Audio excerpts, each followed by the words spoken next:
So ayan guys, is nandito na naman tayo sa tambayan. Pag tuwing walang pasok is nandito tayo. Ito yung mga lods, yung tambayan natin dito. Yan, yan po mga lods. Yan po yung park ng Subic. Is napakaganda dito na tambayan mga lods, lalo na kung may ano ka, konting problema is pumunta ka lang dito mga lods, is matatanggal na yung ano mo, yung iniisip mo is talagang napakasulit dito mga lods. Yan po. Yan po yung ano natin. Yan po ang park. Yun. Chill-chill lang muna tayo dito mga lods.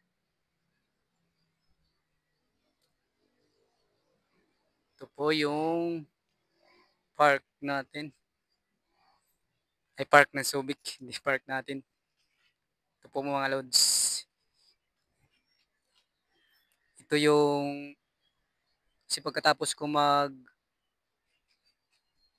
magluto mga lods is yun, pumunta na ako dito.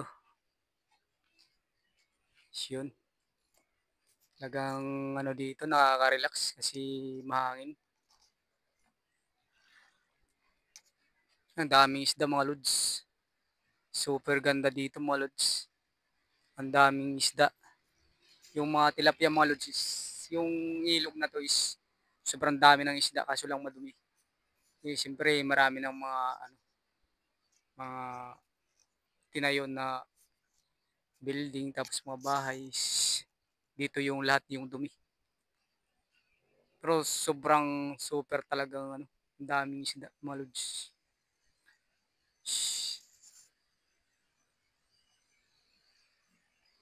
Yan po, dito tayo, relax tayo. Kasi wala na naman pasok pag tuwing Sabado mga lods. Pag Sabado mga lods is walang pasok tayo. Kaya dito tayo nagala-gala.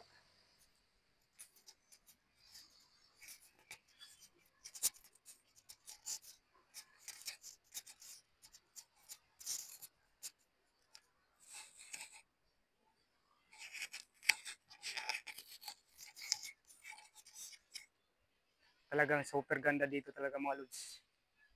Yung ano, ito yung puntahan ko dito mga lods pag wala akong ginagawa. Po yun. Yan po. Yan po lods yung mga yung mga ng park. Yan po. Dito tayo. Yan is may nagbili ako lods ng pang-snack ko dito. Kasi medyo gutom na tayo mga lods. Enjoy muna tayo dito.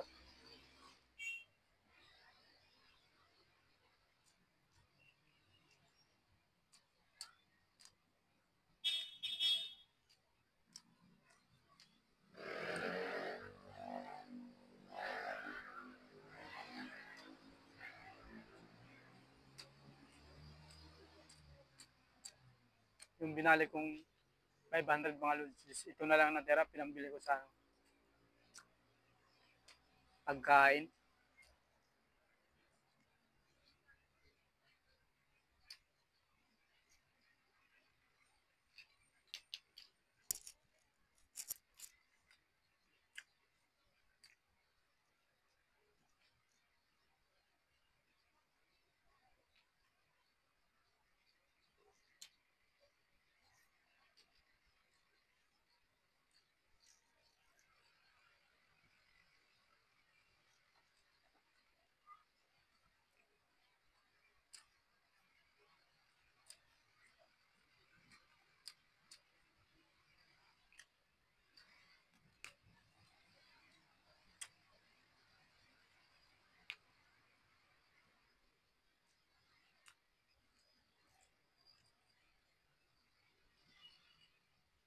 Kumusta pala sa anak ko? Yung dalawang anak is mag-iingat kayo lagi. mahal na mahal ko kayo. No? Hanggang, lalo na't panganay ko is hindi ako nakakapagbigay. Talagang nasakto lang talaga sa budget ko. Yung sinasahod ko ngayon is kunti lang. Talagang mahirap para sa akin na hindi ako nakapagbigay sa'yo.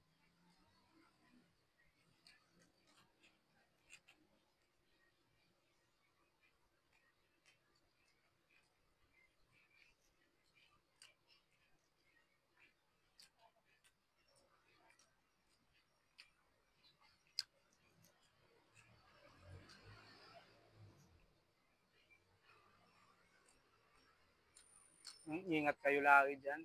Mga anak ko is, ito yung bunso ko is, mag-aaral ka ng mabuti.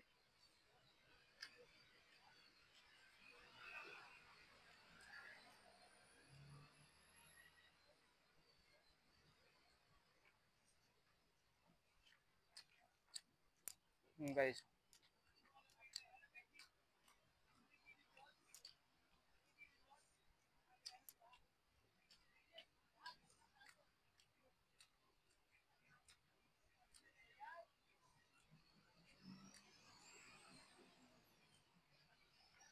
yan guys is, dyan, yung, yan, kalsada yan ang daanan mga sasakyan mga guys.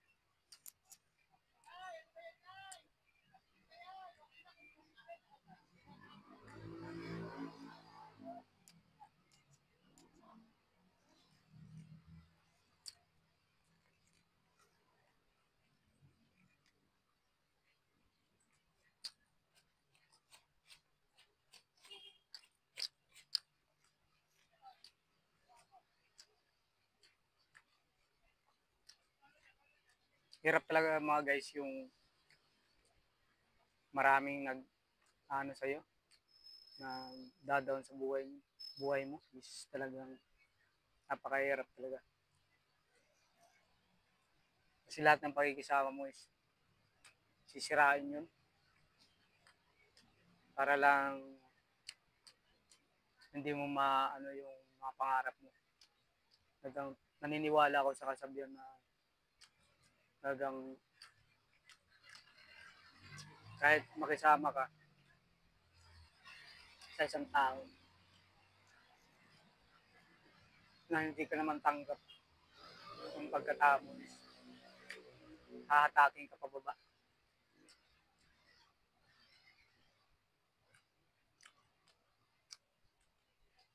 Mayroon talagang mga taong mga ganun na lahat ng pakikisama mo is walang nangyayari.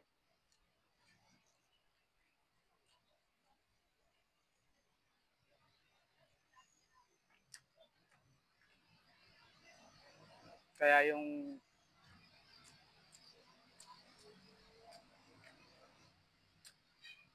sobrang sobrang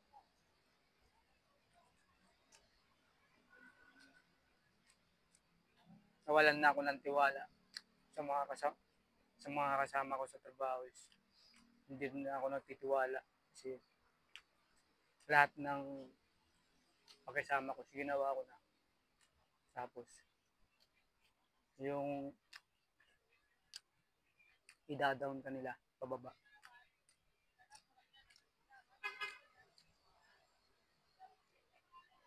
Kaya ginusto ko na lang mag-isa dahil kung kaya ko naman mag-isa. Kasi yung motivation ko is, yung pangarap ko is yung makatulong ako sa pamilya ko. Yes. Para sa mga anak ko is talagang lumalaban ako mga idol.